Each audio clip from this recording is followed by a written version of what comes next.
So given this logarithm expression in the number one and number two, we've been given the value of the first expression, which turns it into an equation. But the second one is only an expression. I'm talking about just this number one alone. So here, this is an equation. That means we can use anything or any principle we know about solving logarithmic equation in order to find the unknown, which is x. And when we know the value of x from that, then we can substitute the value of x here in order to evaluate whatever this whole expression will stand for. That's why it says we should evaluate it. Exactly. Yes, sir. So we're going to get started now. The first rule or law of logarithm that we're going to be using is the one that states that if you have log a base b equal to c, do you remember this? It says a equal to b raised to power c. Do you remember this one? We did Right? it last call. Yeah, we did it during the Yes. last year. So that's what we're going to use for that left side of the terms there. So we have log 64 base x equal to 3. That means a is 64, b is x, and c is 3. So that means 64 equal to x raised by 3. X raised by 3. So what number do you think that when we raise that number to power 3, it will give us 64? What number should that be? 4. 4, very good. So that means 4 raised by 3 equal to x raised by 3 because they are equal. Now, since the power is equal, then x equal to 4. Okay? Okay, sir. Now, that is the exact thing that we're going to use to evaluate the second expression, which is x log 8 base 2. So this will become 4 log 8 base 2. That means we can say this is 4 log 2 raised to power 3, which is 8, okay? Yes, sir. Yeah, base 2. Then you remember the other log or the other law that says if there is a log like a raised to power b and base c, the b can come to the back of the log and become log a base c. You remember this one too, Yes, sir. that power can always come to the back. So the power 3 here is going to meet the 4 at the back. Exactly. Yes, sir. So that would be 4 that was there times the 3 that is coming, log 2 base 2. Okay.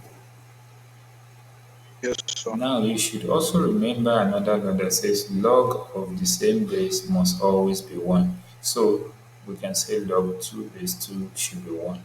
Then we will say this equal to 4 times 3, which is 12. Okay. Yes, sir. Then times 1 because log 2 base 2 is 1. So our final answer is what? 12. So the whole thing here equal to 12. Is that clear? Yes, sir. Okay, before you put anything down, let's look at the second one. This second one, yeah, this is to simplify. So we might not actually get a valid number or something, or we might get, let's wait and see. So this is going to be, we are going to take the 2 that was the coefficient, that is the coefficient, this 2, we're going to turn it to be the Ye- power, okay? Yes, sir. So the 2 will become the power a. Meanwhile, if I should rewrite this expression, whenever you see anything like this, it simply means 2 log your 2 over 5 It's in base 10, okay, because they didn't give any base. Is that clear?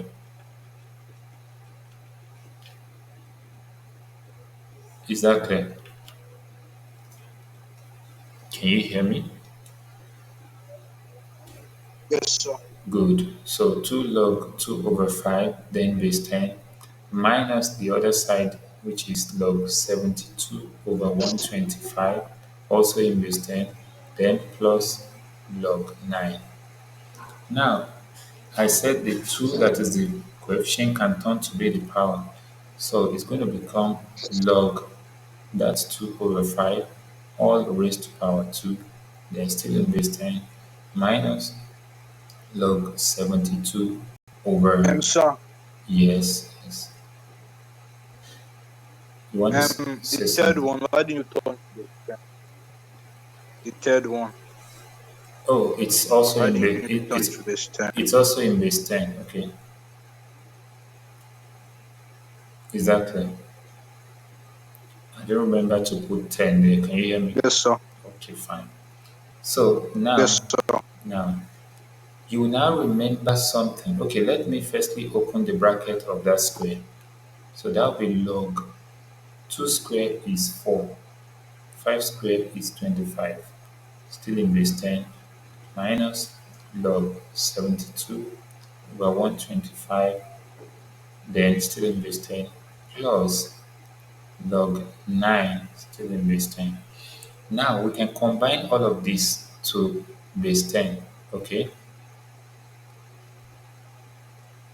So Yes, sir. wherever we see minus, it means divide. Wherever we see plus, it means times. That means 4 over 25 divided by 72 over 125 times 9. And in our board mass, we will sort division first. So this would be 42, I mean 4 over 25, 4 over 25 times 125 over 72, also times 9. Do you understand this step? Please explain it again. Okay, I said, let me see, I said from this place, you understand that the square here gives me this 4 over 5, right? Yes, sir. Good. Wherever we see the subtraction, we're going to put division. Wherever we see addition, we're going to put multiplication since they are all in the same base 10. Is that clear? Yes, sir. Good. So this division becomes multiplication while it will multiply by the inverse of this number, which is 125 over 72. Is that clear? Yes, sir. Now we have to divide. Let us try to divide this and say 25 in 25, that's 1. 25 in 125, that is 5, okay? Okay, sir. Yeah, good. Good. Then the next one we can cut there, we can divide there is 9 and 72. So 9 here, 1. 9 here, 8, okay? Okay, sir. Then we can also have to divide, we can divide this 4 and 8. 4 here, 1. 4 here, 2, right? Yes, sir. Good.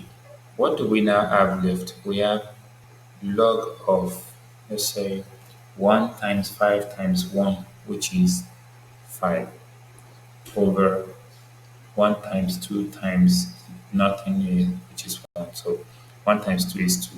So that would be log 5 over 2 base 10. Is that clear? Yes, sir. So in a nutshell, we can say for this particular question, we can say this is a simpler form. You know, you said we should simplify, right? Yes, sir.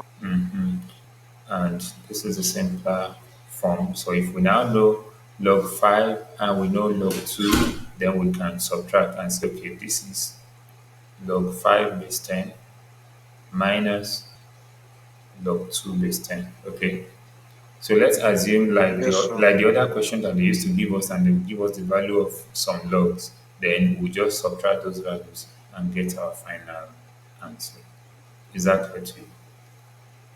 Yes, sir. So I'm going to take it up to the first question now and give you some time to write it down.